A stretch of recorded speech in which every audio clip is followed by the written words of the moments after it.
Kid Hockey here. Today we're going to be talking about Jason Botterill, the ex-GM of the Sabres. If you already didn't know, Botterill was recently fired by the Sabres, and in his 3 years as the GM, the bad choices he's made outweigh the good by like 10 times. He's the main cause of Buffalo's failure, or at least one of the main causes of Buffalo's failure in recent years, and he hasn't done that much to help stop their playoff drought. To be honest, I was surprised he wasn't fired sooner. Anyways, before we get into today's video, make sure you like, subscribe, and turn on post notifications so you don't miss a video. Also, if you have notifications on, comment Notification Squad to have your comment shown at the start of the next video around, the intro part, like right now. And now, let's get into today's video. Let's talk about the good that Botterill did. These good things aren't in any specific order, I just number them to keep it organized. Anyways, a good thing that Botterill did for the Sabres was sign Jack Eichel to a max long-term extension.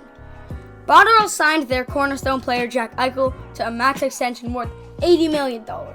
They locked down Eichel as soon as his entry deal ended, and this one at the time was a no-brainer, but there was some level of risk.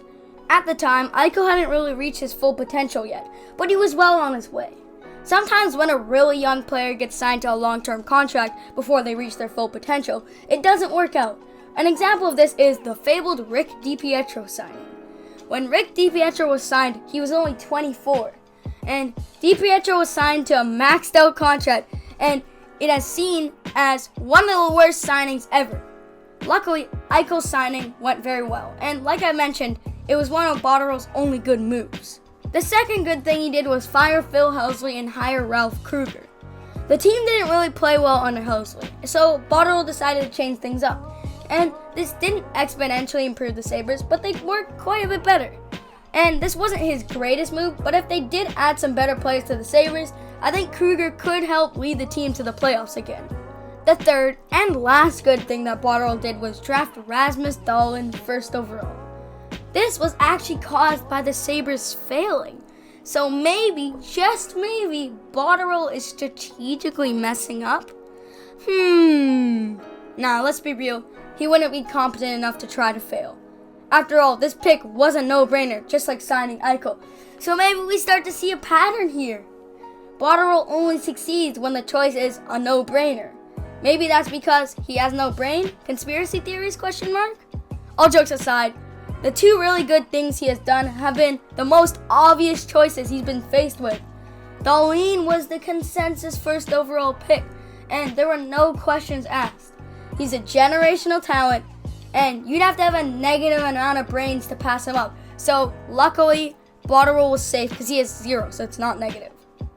I think Dahlin is currently one of the best young defensemen in the league, and if they didn't draft him, they would be a lot worse than they already are. But Dahlin, I could see him definitely winning a couple Norris trophies in the future, and I think he's going to be a very key player for the Sabres. Now that I'm done listing the positive choices Botterill's made, let's talk about the many negative choices. These bad things aren't in any specific order, but there are a lot, so I do have to number them. One of the bad things he's done is trade Ryan O'Reilly. He traded O'Reilly to St. Louis for Patrick Berglund, Vladimir Sobotka, Tage Thompson, a 2019 first, and a 2021 second. O'Reilly had an immediate impact in St. Louis, and the return hasn't ended up being great. Sobotka, Berglund, and Thompson are not worth a top two-way forward in the league. And the first ended up being the worst one they could possibly get, as the Blues ended up winning the Cup, so it's basically a second-round pick. And to add salt to the wound, O'Reilly led the Blues to the Cup and won both the Selke and the Conn Smythe. The second-round pick hasn't been selected yet, so basically they gave up an elite forward for an unworthy package. Yes, this trade saved them some money, but it wasn't worth the extra cap space, as O'Reilly is definitely someone the Sabres would prefer to have, as they've been trying to add some talent around Jack Eichel so that they can build up the team. The second bad choice Botterill made was trading away yet another star player they could have used to build around Eichel, especially considering that that's what they've been trying to do for the past couple years. The way you build a team with a huge cornerstone player like Eichel is build around him, and trading this player did anything but that. Botterill dealt a solid secondary scorer in Evander Kane to San Jose for an ex-fifth rounder in Danny O'Regan, a conditional first, and a conditional fourth round pick. Oh boy, what a great return. Oh, Kane became a star in San Jose, of course, and he had 26 goals in 64 games this year. Danny O'Regan is an AHLer, and it doesn't look like he'll ever become a consistent NHLer. The first round pick was traded to Anaheim for Brandon Montour in a trade we'll talk about later in this video. And Kane re-signed with the Sharks, so the selection actually did become Anaheim's. And the fourth round pick went to the Canucks with their sixth round pick for Vancouver's fourth, which was used to select Aaron Huglen. This trade wasn't bad, and it led to many other trades that I'm not going to go over today because there's just way too many, but I might in another video. Anyways, I still think the Sharks won this trade because they got a tough, good size, 25 plus goal scorer, and the Sabres would definitely love to have Kane back, or at least a player like that. The third really bad choice Botterill made was sign Jeff Skinner. The signing could be redeemed as it was very recent, and Skinner may be just having a down season. But regardless, signing a 27-year-old at the time to an 8-year contract worth $72 million, which is an annual average of $9 million a year, isn't the smartest. The season of the signing, Skinner scored 40 goals and 23 assists for 63 points in 82 games, which is pretty good.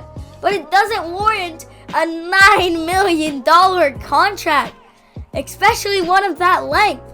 By the time the contract is over, Skinner will be 35. My voice is cracked so hard, what the hell? And chances are, in a couple of years, he won't even be as good. And especially when he's 35, he'll be way past his expiry date.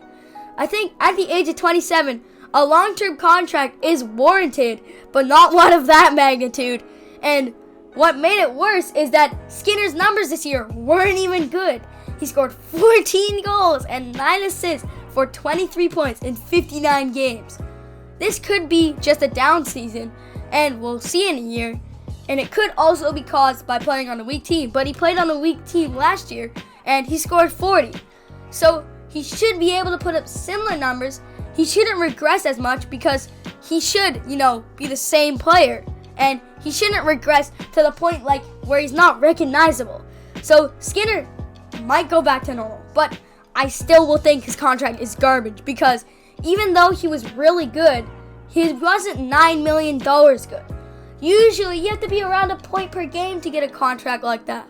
Some players who have similar contracts in terms of salary are Sidney Crosby, Steven Stamkos, and Nikita Kucherov, and all those guys are franchise players. Skinner is elite at best. The fourth bad thing he did is actually multiple things. To be more specific, multiple picks. Let's talk about Botterill's draft history. Botterill has drafted 18 players, and of those 18, 2 have played a single game. Those players are both stars in Casey Mittelstadt and Rasmus Dahlin. Of course, Mittelstadt is hopefully a star to be, and we all know how Dahlin has been a huge success, but we can't necessarily say the same for Mittelstadt yet. Mittelstadt has had some pretty good potential, but he did regress a little bit this year. But I still think he has elite upside, and he could be a good player to support Eichel, and I still see him becoming a star player. We can't call all of Botterill picks bust, as he's only been with Buffalo for 3 years, and you can't really call a player a bust until they're at least, I'd say, 24 or 25. And if they're 25 or younger, they still have a pretty good chance of becoming a good player. The fifth negative impact he had on Buffalo was his minimal free agency movement. In his first free agency in 2017, he didn't really sign any significant players, but this year wasn't the greatest in terms of free agents. In 2018, he had also failed to sign significant players, except for, of course, former Sabres draft pick Sam Reinhart. Reinhart has been pretty good, but the reason Botterill got this choice right was because it was a no-brainer. Signing your top picks is what you do, and that's what you're supposed to do when they're done juniors. Unless, of course, you trade them, but in that case, they didn't trade Reinhart, so yeah. In the 2019 free agency, he attempted to add talent around Eichel by signing Marcus Johansson. And Johansson has been pretty underwhelming this year, scoring only 30 points in 60 games. So overall, he has not done a great job in terms of signing UFAs, or RFAs of course. And he's consistently failed to add talent around Eichel. The sixth negative thing he's done for the Sabres is trade for Brandon Montour.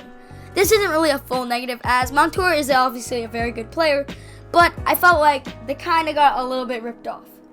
Botterill traded a first-round pick and Brendan Guhle for Brandon Montour. The first-round pick was used to select Brayden Tracey, and Brendan Guhle is currently 22, and he's putting up decent numbers in the AHL, and I think he has the potential to be just as good as Brandon Montour and be a top 4 defender.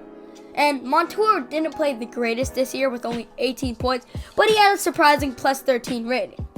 I think Anaheim won this trade in the long term, as they got the younger players that both teams need to help with their rebuilds, and also because Montour is 26, so he's heading into his prime, but the Sabres aren't trying to push for their playoffs, so he might just get wasted away, as they're pretty far away from the playoffs right now.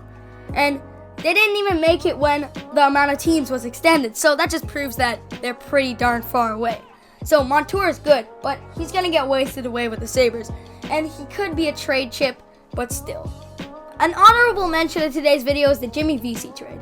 This trade was actually decent, but Vesey never really flourished in Buffalo, so it's neither negative or positive. And the short answer for today's video title is yes and a little bit no. Botterill isn't the only cause of Buffalo's failure, as it's been going on for 9 years and he's only been around for 3 years, but he is one of, if not the biggest contributor recently. Anyways, I hope you enjoyed today's video. If you did, make sure you like, subscribe, and turn on post notifications. Also, if you have notifications on, comment notification squad so I can feature your comment at the start of the next video. And until next time, bye!